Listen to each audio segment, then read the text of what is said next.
everyone, how is life in quarantine? As you can see, I thought I'd ditch the green screen this week and chill out on my coffee table for today's video because hanging out in my living room is pretty much what I've been doing off camera anyway. We're in the middle of a pandemic right now and everyone is trying to get their mitts on hand sanitizer. I've been seeing some of the stuff you guys are using on your hands and I'm like, don't use that. So today what we're gonna do is talk about some hand sanitizer fails, what doesn't work and why. Hand sanitizer fail number 1, using Clorox disinfectant wipes on hands. Yes, I know it's difficult to find hand sanitizer in stores right now, but that's no reason to use Clorox or Lysol disinfectant wipes on your hands.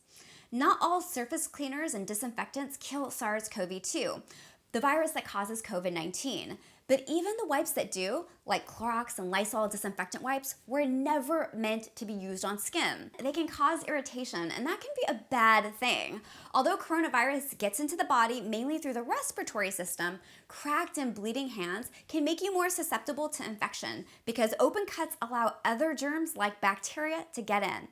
Also, for the record, the cleaners used in these wipes have to remain on surfaces anywhere from 30 seconds to 10 minutes without being wiped off to actually work.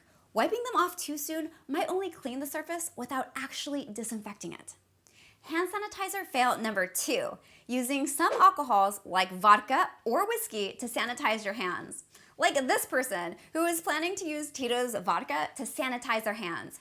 Hey, not only is that a waste of good hooch, but some alcohols like whiskey or vodka don't meet the minimum requirements listed by the CDC, one of the organizations tasked with fighting the outbreak.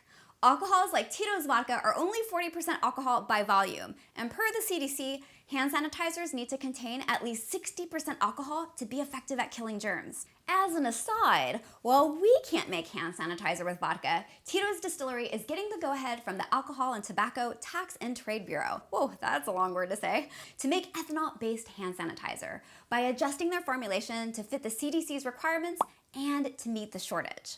I totally want to support them, so I'll probably be buying some Tito's so I can spread the love. Hand sanitizer fail number 3, using non-alcohol based hand sanitizer. These non-alcohol based hand sanitizers contain ingredients like benzalkonium chloride, which according to the CDC is less reliable against coronavirus compared to alcohol-based hand sanitizers. SARS-CoV-2 is an envelope virus. This means it's enclosed in a protective fatty coating that can be dissolved with alcohol-based products. Certain concentrations of alcohol are effective at killing both viruses and bacteria by unfolding or inactivating their proteins in a process called denaturation. Though, pro tip, for any hand sanitizer to be effective, you have to read the label and use the correct amount. Also, don't forget to rub the product all over your hands until they're dry. That's a key piece of information.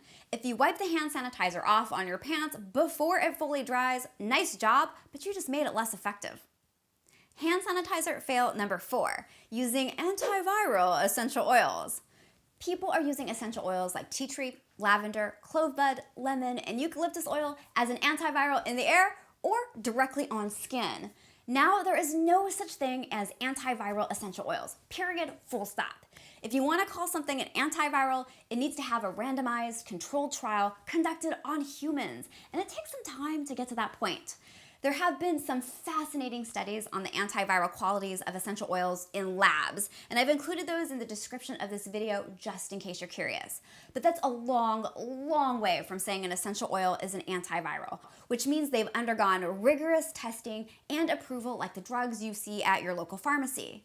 If you've got a lot of time to waste, and who doesn't right now, we are in self-quarantine after all, check out all the work it takes to say something is antiviral.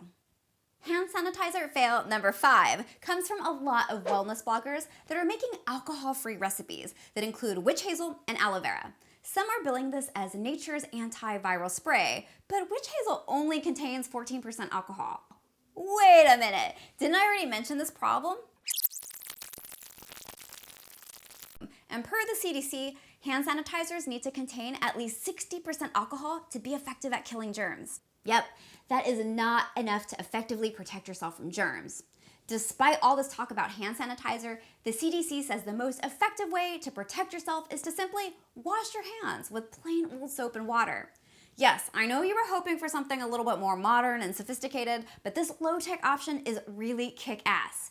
If you want to know why soap is better than hand sanitizer, subscribe so you can catch the next video. But I'll leave you with one little hint.